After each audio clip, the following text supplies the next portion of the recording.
নোয়াখালীতে একবার এসে একটা গান গেয়ে জুতো পায়ে দেওয়ারই কায়দা ছিল না। আরে বাবা, সে আগান বাগান দিয়ে সিএনজিতে করে পার করে অনেক আগে।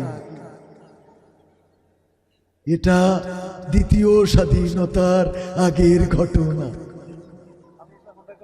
হ্যাঁ, হোন্ডা করে নিয়ে আসেন, কিন্তু একবার সিএনজিতে করে পার করে দিছিল। যে গানটা গাওয়ার জন্য সেই গানটা একটু মডিফাই করেছি, শোনাবো আপনাদের, শোনাবো। এই গানটা লিখেছিলাম মনে হয় 2014-15-16 দিকে। তার মানে বুঝে নিবেন যে গানটা কি কেমন ছিল, কেন আমার সিএনজিতে করে তাড়াইলো। গণতন্ত্র চিনি না আমি, জানি না গণতন্ত্র, গণতন্ত্র দেখিনি আমি, শুনেছি গণতন্ত্র। গণতন্ত্র শুনেছিলাম, ঠিক কিনা? ঠিক না বে ঠিক? গণতন্ত্র কি আসলে ছিল? চাচা গিয়েছে ভোট দেওয়ার জন্য, যাওয়ার পরে বলতেছে, বাবা আমার নম্বরটা কত একটু দেখে দাও তো বাবা, অনেক কষ্ট করে আসলাম বাবু, ভোটটা দেবো তাই। বলছে, চাচা কষ্ট করে আসলেন, আপনার ভোট তো দিয়া শেষ। কেন বাবু, কি করে শেষ হইল? তা বলছে, আপনি রওনা দিয়েছেন কখন? আমি তো বাবু ফজরের নামাজ পড়েই তারপরে এসেছি। বলছে, আমরা তো সে তাহাজ্জুদ পড়ি কাম ছেড়ে ফেলি, আপনি তো এসেছেন ফজরের নামাজ পড়ি, আমরা তো সে তাহাজ্জুদ পড়ি বাড়াবাড়ি করে ফেলেছি। তাহলে বাবু ভোট দিয়া কি হবে না? না হবে না, আপনি চলে যান। তো চাচা চলে আসছে, আবার ডাক দিয়ে কয়, শোনেন আবার চাষির জন্য এই ঠান্ডার মধ্যে কষ্ট করে পাঠায়েন না আবার। তো বলছে, কেন? তোমার চাষি ও কি ভোট দিয়েছে বাবা? বলছে, হ্যাঁ, ও তার ভোটও দেওয়া হয়েছে। হ্যাঁ গো, কত বড় জাহেল গো, তার সাথে সংসার করিয়েছি, কত বড় বেঈমান, এত বড় বেঈমান আমি জীবনে কল্পনা করিনি। আল্লাহ, তুমি পরকালে আমার হুর দিলে দিবা, না দিলে না দিবা, কিন্তু এই বউটা যেন আমার সাথে দিবা না। বলছে, চাচা কারণটা কি? চাচির পরে এত খেপা কেন? রাগটা কিসের? অভিমানটা কিসের? আরে বাপুরে, আজকে 12 বছর হলো তোমার চাচি মারা গেছে, তা এসে যখন ভোটটা দিয়ে গেছিস, তাহলে আমার একটু দেখে যাবি না আমি ভালো আছি নাকি খারাপ আছি? আমার খোঁজ না নিয়ে ভোটটা দিয়ে চলে গেল, এর সাথে কি জান্নাতে থাকা যায়? কথা কি বোঝা গেছে? কথা কি বোঝা গেল ভাইরা আমার? গণতন্ত্র চিনি না আমি, জানি না গণতন্ত্র, গণতন্ত্র দেখিনি আমি, শুনেছি গণতন্ত্র। শুনেছিলাম আমি বাংলাদেশে গণতান্ত্রিক রাজা, যখন যারে মনে চেয়েছে ধরে দিয়েছে সাজা। শুনেছিলাম আমি বাংলাদেশে গণতান্ত্রিক রাজা, যখন যারে মনে চেয়েছে ধরে দিয়েছে সাজা। কাউকে দিয়েছে ফাঁসির দণ্ড, রেখেছে আয়না ঘরে, কাউকে আবার লাশ বানিয়ে ভাসিয়েছে সাগরে। কাউকে দিয়েছে ফাঁসির দণ্ড, রেখেছে আয়না ঘরে, কাউকে আবার লাশ বানিয়ে ভাসিয়েছে সাগরে। করেছে এসব কিসের জোরে? ছিল কি দাদার মন্ত্র? কেমন গণতন্ত্র ছিল, কেমন গণতন্ত্র, গণতন্ত্রের আড়ালে ছিল দাদার ষড়যন্ত্র। কেমন গণতন্ত্র ছিল, কেমন গণতন্ত্র, গণতন্ত্রের আড়ালে ছিল রয়ের ষড়যন্ত্র। শুনেছি আগে নির্বাচনে লাগতো টাকার নোট, দেখেছি আমি ভোট করিতে লাগেনি কোনো ভোট। শুনেছি আগে নির্বাচনে লাগতো টাকার নোট, দেখেছি আমি ভোট করিতে লাগেনি কোনো ভোট। ভোটের আগে পাশ হয়েছে মন্ত্রী মিনিস্টার, লাগেনি মিছিল, লাগেনি মিটিং, লাগেনি তো পোস্টার। ভোটের আগে পাশ হয়েছে মন্ত্রী মিনিস্টার, লাগেনি মিছিল, লাগেনি মিটিং, লাগেনি তো পোস্টার। নির্বাচন কমিশন ছিল ইন্ডিয়ান কোন যন্ত্র। কেমন গণতন্ত্র ছিল, কেমন গণতন্ত্র, গণতন্ত্রের আড়ালে ছিল দাদার ষড়যন্ত্র। কেমন গণতন্ত্র ছিল, কেমন গণতন্ত্র, গণতন্ত্রের আড়ালে ছিল মোদির ষড়যন্ত্র। বিরোধী দল যারা সংসদে ছিল তারা ছিল পোষা ময়না, দেশ জ্বলে পুড়ে হয়েছিল ছাই তবুও তো কিছু কয় না। বিরোধী দল যারা সংসদে ছিল তারা ছিল পোষা ময়না, দেশ জ্বলে পুড়ে হয়েছিল ছাই তবুও তো কিছু কয় না। শাসনে ছিল না সততা নিষ্ঠা, বিচারের ছিল না মান, সংসদে বুঝি তাই শোনা যেত মমতাজের গান। ঠিক না বেঠে? শাসনে ছিল না সততা নিষ্ঠা, বিচারের ছিল না মান, সংসদে বুঝি তাই শোনা যেত মমতাজের গান। বিরোধী দল নাই, ওটা তো ছিল ডিজিটাল ষড়যন্ত্র। কেমন গণতন্ত্র ছিল, কেমন গণতন্ত্র, গণতন্ত্রের আড়ালে ছিল দাদার ষড়যন্ত্র। কেমন গণতন্ত্র ছিল, কেমন গণতন্ত্র, গণতন্ত্রের আড়ালে ছিল মোদির ষড়যন্ত্র। বিরোধী দল যারা সংসদে ছিল তারা ছিল পোষা ময়না, নায়েবে রাসূল কোরআনের পাখি বলতো মানুষ যারে, 13টি বছর সেই মানুষের রেখেছিল কারাগারে। নায়েবে রাসূল কোরআনের পাখি বলতো মানুষ যারে, 13টি বছর সেই মানুষের রেখেছিল কারাগারে। দিনের কথা বলতে গেলেই করতো গ্রেফতার, ইসলামী বই কোরআন হাদিস করতো যে উদ্ধার। কোরআনের কথা বলতে গেলেই করতো গ্রেফতার, ইসলামী বই কোরআন হাদিস করতো যে উদ্ধার। ও সবে নাকি থাকতো লেখা নাশকতার মন্ত্র। কেমন গণতন্ত্র ছিল, কেমন গণতন্ত্র, গণতন্ত্রের আড়ালে ছিল দাদার ষড়যন্ত্র। কেমন গণতন্ত্র ছিল, কেমন গণতন্ত্র, গণতন্ত্রের আড়ালে ছিল রয়ের ষড়যন্ত্র। ঠিক না বে ঠিক? এই গান ওই সময় গাওয়ার পরে কাটিকুটি থাকার কথা, এই জন্যই তো বললো যে তাড়াতাড়ি চলে যাও। মা বোনরা এসেছে, তাদেরও দুই একটা কিছু বলা দরকার আছে না নাই? আজকালকের ছেলের আমার এই বই কি নিয়ে আসছে নাকি আমাদের ক্যামেরা পার্সন? এই বই আছে, আপনারা চাইলে সংগ্রহ করতে পারেন। 100-রও বেশি সঙ্গীত আমার লেখা যেগুলো গাচ্ছি সেগুলো সব এখানে আছে। কেউ উঠা যাবে না, ক্যামেরা পার্সন ভিতরে যাবে, হাত উঁচু করে নিয়ে নেবেন অল্প সময়ের মধ্যে ইনশাআল্লাহ। শোনায় আর একটু শোনাবো। আজকালকের ছেলেরা বই নিয়ে আর বসে না, ও বাবা গুগলে সার্চ করিয়া পড়ি। ওরে কালের মেয়েরা কোরআন হাদিস ধরে না, এখনকার মা বোনেরা আল কোরআন পড়ে না, ও আল্লাহ টিকটকে ভিডিও ওরা করে। আরেকটু জোরে, আরেকটু জোরে শোনার দরকার আছে না নাই? আজকালকের ছেলেরা বই নিয়ে আর বসে না, ও বাবা গুগলে সার্চ করিয়া পড়ি। আগের সময় প্রেম করিলে মাওলানা জসিমউদ্দিন বলতো পাইছো কি, এখন বলে শখ করিয়া বাবু তুমি খাইছো কি। ঠিক না বেঠে? বাবু তুমি কি খাইয়াছ? না এনো খাই নাই। বাবু ওর মুখে ফিডার ধর, শয়তান। আছে না নাই? আগের সময় প্রেম করিলে বলতো লোকে, এখন বলে শখ করিয়া বাবু তুমি খাইছো কি। লজ্জা শরম নাই, আইলাম কোন জামানাই, লজ্জা শরম নাই, আইলাম কোন জামানাই, ভবিষ্যৎ দেখি অন্ধকারে।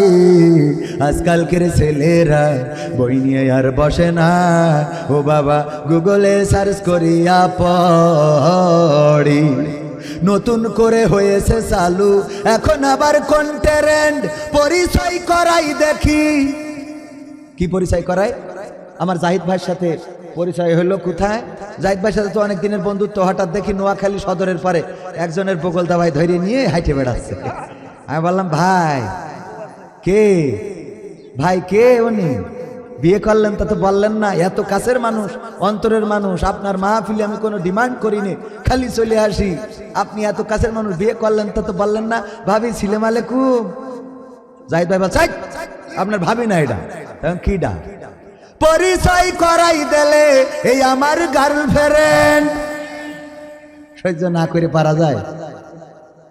নতুন করে হয়েছে চালু এখন আবার কোন ট্রেন্ড, পরিচয় করাই দেখি এই আমার বয়ফ্রেন্ড। আছে না না? হঠাৎ বাড়ি একজন সাথে করে নিয়ে চলে আসে, মা জিজ্ঞেস করে এই ও কিডা, পরিচিত না তো? আম্মা 3 বছর ধরে লাইন মারতেছি তো। আম্মা আপনি বোঝেন না? আপনি বোঝেন না কেন? আর বয়ফ্রেন্ড তো। হ্যাঁ আর লগের সাথে না, আর লগে নিয়ে আইছি। কি আপনাদের নোয়াখালী ভাষায় আর বয়ফ্রেন্ড তো, বোঝেন না কেন? কয় আল্লাহ আব্বা ভালো আছে। আরে আব্বা আমার আছে না নাই? নতুন করে হয়েছে চালু, এখন আবার কন্টেরেন্ট পরিচয় করাই দেখি এই আমার গার্লফ্রেন্ড। শরমের মাথা খাইয়া গেছে ওরা পাগল হইয়া, শরমের মাথা খাইয়া গেছে সব পাগল হইয়া, ভবিষ্যৎ দেখি অন্ধকারে।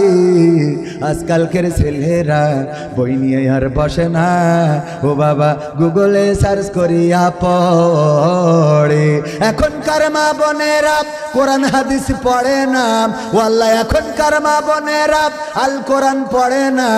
ওই নোয়াখালী সদরে যেয়ে টিকটকে ভিডিও ওরা করে না করে না।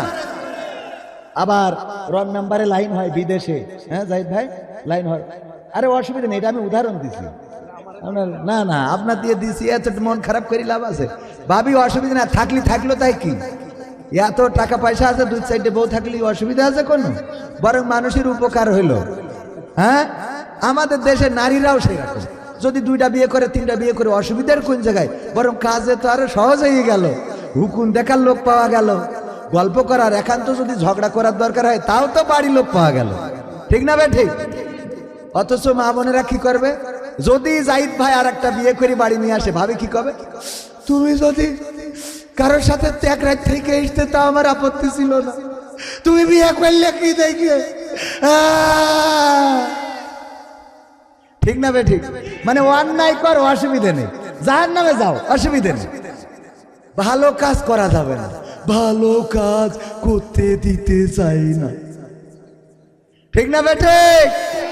এখন থেকে ভালো কাজের প্রতি আমরা সবাই অনুগত থাকবো, আমি বাদে, কারণ ভিডিও আসছে তো আমার আবার ওদিকে যেই কুপান খাওয়া লাগতে পারে। ভয় শুধু এই জায়গাটার ভয়, এ ভয়ের উপরে কোনো ভয় আছে? একজন সাহস করে 2টা বিয়ে করেছিল, কের জন্য? মানে মুরব্বী মানুষ, হজ করার টাকা নেই, ভাইরা তো ওই যে হজে নিয়ে যায়, আমাদের ভাই এখানে আছে, তো ভাইও আছে হজ, কি হজ কাফেলা যেন, হ্যাঁ আজিম চৌধুরী হজ কাফেলা, মনে থাকবে তো আপনাদের? মাদ্রাসা আছে আল জাহিদ ইসলামিয়া, আর হজ কাফেলা আছে আজিম চৌধুরী হজ কাফেলা। সব কিছু থাকতে হবে, একজন প্রতিষ্ঠিত মানুষ, মানে সব কিছু প্রয়োজনে একসময় গোরস্থানে থাকবে, মল্লু যেন কবির বিন সামাদ গোরস্থানে। মালিক আমাদের রিপন ভাই এখানে বসে আছে, আমাদের এই যে প্রচার করে দিলাম একটু মাথায় রেখে, মাঝে মাঝে আমাদের তো ব্র্যান্ডিং করার জন্য নিয়ে যেতে পারেন, আল্লাহ কবুল করুন, বলেন আমিন। তো আজিম চৌধুরী হজ কাফেলা ভাইজান প্রোফাইটার এখানে আছেন, তো এই হজ কাফেলায় একজন গরিব মানুষ, ওর টাকা নাই হজ করার জন্য, আজিম চৌধুরী ভাই হজ কাফেলা গেছিল, জাহিদ ভাই ধরলো, বলছে টাকা না হলে হবে না, এত পাকাবো পারবো। তো ও চিন্তা করলো যেহেতু হবে না, কি করা যায়? মসজিদে ওয়াজ শুনেছে, জুম্মার দিন যদি কেউ প্রথমে মসজিদে আসে তাইলে একটা কবুল হজের সোয়াব পাওয়া যাবে। ও চিন্তা করলো বুড়ো তো হয়ে গেছি, কবে মরি নাম বাসি, যাই একটু জুম্মার দিন আগে করে যেয়ে দেখে এক মুরব্বী বসা, তো চিন্তা করলে এই সপ্তাহে যেহেতু হয় নাই, পরের সপ্তাহে যেয়ে দেখে আবার সেই মুরব্বী বসা, তো চিন্তা করলো যাক আগামী সপ্তাহে, পরের সপ্তাহে যেয়ে দেখে তাও সেই মুরব্বী বসা, ওর মিজাজ গেছে খারাপ, বলছে এই মুরব্বী তোর প্রতি সপ্তাহে আগে এসে বসা লাগে, তাহলে কেন অসুবিধে কি? অসুবিধে কি মানে? আজ 3 সপ্তাহ ধরে হাঁটতেছি, এটা কবুল হাজের সোয়াব নেবো, কিন্তু তোমার যদি করে লাইনই করতে পারছি রে, হ্যাঁ প্রতি সপ্তাহে আসতে হয় কির জন্য এত আগে? তা বলছে তোমার কি কবুল হজের খুব দরকার? বলছে খুব দরকার। বলছে বিয়ে করতে পারবে একটা? হ্যাঁ তা পারবে। তাহলে একটা বিয়ে করো, তোমার কবুল হজ কটা লাগবে পাবা না। তো ও কষ্ট মষ্ট করে বুড়ো মানুষ একটা গরিব গ্রুপ দেখে একটা বিয়ে করে নিয়েছে, আমাদের অঞ্চলে বলে নিকে করা, দ্বিতীয় বিয়ে। তো নিকে করার পরে ওই যে মুরব্বী বসে থাকতো, উনি পরের সপ্তাহে যেই দেখে এই নতুন মুরব্বী বসা, যেই বলছে কি গো বাপু আজকে তাহলে কবুল হজের সওয়াব হয়ে আসতো? বাবু তা করতে পারবো না গো, 2 বউয়ের গুতাগুতিতে ফজরের সময় আইসি, এখনো বাড়ি যাই, ফজরে এসে যে মসজিদে ঢুকেছি আর ভয়তে এখনো বাড়ি যায়নি, 2 যা করতেছে তার বাড়ি যাওয়ার কায়দা নেই বাবু, এখন হয়েছে না হয়েছে সেটা আল্লাহ জানে। তো এই জন্যই 2 রিস্ক নেবেন বুঝে শুনে, মসজিদে বেরোতে পারবেন না বলো। হ্যাঁ এবার মা বোনরা বলছে তাহলে ঠিক আছে হুজুর, ওয়াজ ঠিক আছে না? আল্লাহ কবুল করুন, বলেন আমিন। সম্মানিত ভাইয়েরা, আর সময় বেশি নেই, 10 মিনিট, প্রবাসীদের গান গাইলে 10 মিনিট লেগে যাবে। আর দুগ্গা গাইতাম, কেন 4 গা গাইতাম? 4 গা গাওয়া হবে না, দুগ্গা গাইতাম। আল্লামা সাইদি, আমার ভাই প্রবাসীদের গান শুনতেছে, মায়ের গান তো একটা শোনানো হলো না। মা আছেন না এখানে? আপনার আম্মার জন্য গানটা উৎসর্গ করছি, জনম দুঃখী মা জননী তোমায় মনে পড়ে, জনম দুঃখী মা জননী তোমায় মনে পড়ে। তোমার কথা পড়লে মনে, তোমার কথা পড়লে মনে অশ্রু শুধু ঝরে। জনম দুঃখী মা জননী তোমায় মনে পড়ে, জনম দুঃখী মা জননী তোমায় মনে পড়ে। এই দরকারের সময় গান খুঁজে পায় না, কেমন লাগে?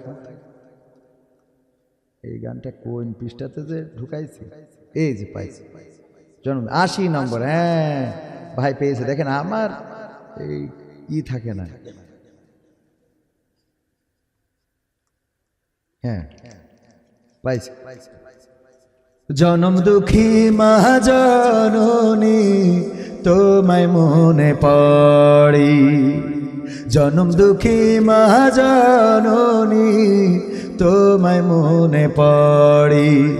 তোমার স্মৃতি পড়লে মনে, তোমার স্মৃতি পড়লে মনে অশ্রু শুধু ঝরে। জনম দুঃখী মা জননী তোমায় মনে পড়ে। কত কষ্ট সয়ে তুমি গর্ভে দিলা ঠাই, অনেক ব্যথা সয়ে মাগো আনলে দুনিয়ায়। ও মা কত কষ্ট সয়ে তুমি গর্ভে দিলা ঠাই, অনেক ব্যথা সয়ে মাগো আনলে দুনিয়ায়। নিজের সুখ বিলিয়ে দিলে, ও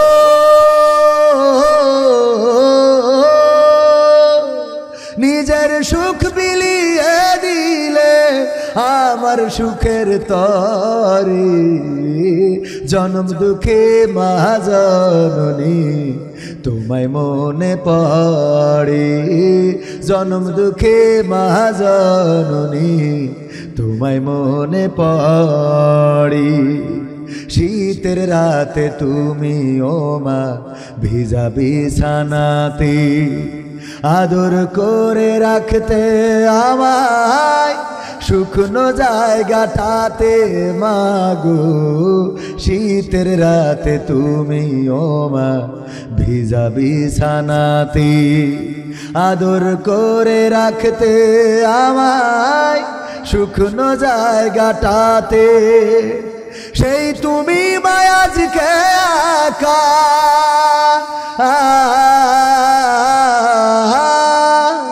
সেই তুমি মায়াজকে একা থাকো কেমন করে। জনম দুঃখী মা জননী তোমায় মনে পড়ে, জনম দুঃখী মা জননী তোমায় মনে পড়ে। ও গো প্রভু পরকালে বিচার হাসর শেষে জান্নাতেরি কোণে তুমি মাকে দিও পাশে আমার। ও গো প্রভু পরকালে বিচার হাসর শেষে জান্নাতেরি কোণে তুমি মাকে দিও পাশে। এর চেয়ে বড় চাওয়া কিছু ও আল্লাহ, আল্লাহ, আল্লাহ, আল্লাহ। এর চেয়ে বড় চাওয়া কিছু নাই যে অন্তরে।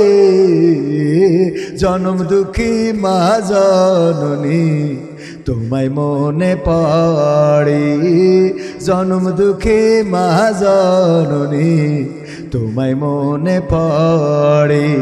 তোমার স্মৃতি পড়লে মনে, তোমার স্মৃতি পড়লে মনে অশ্রু শুধু ঝরে। জনম দুঃখে মহাজননী তোমায় মনে পড়ে মাগো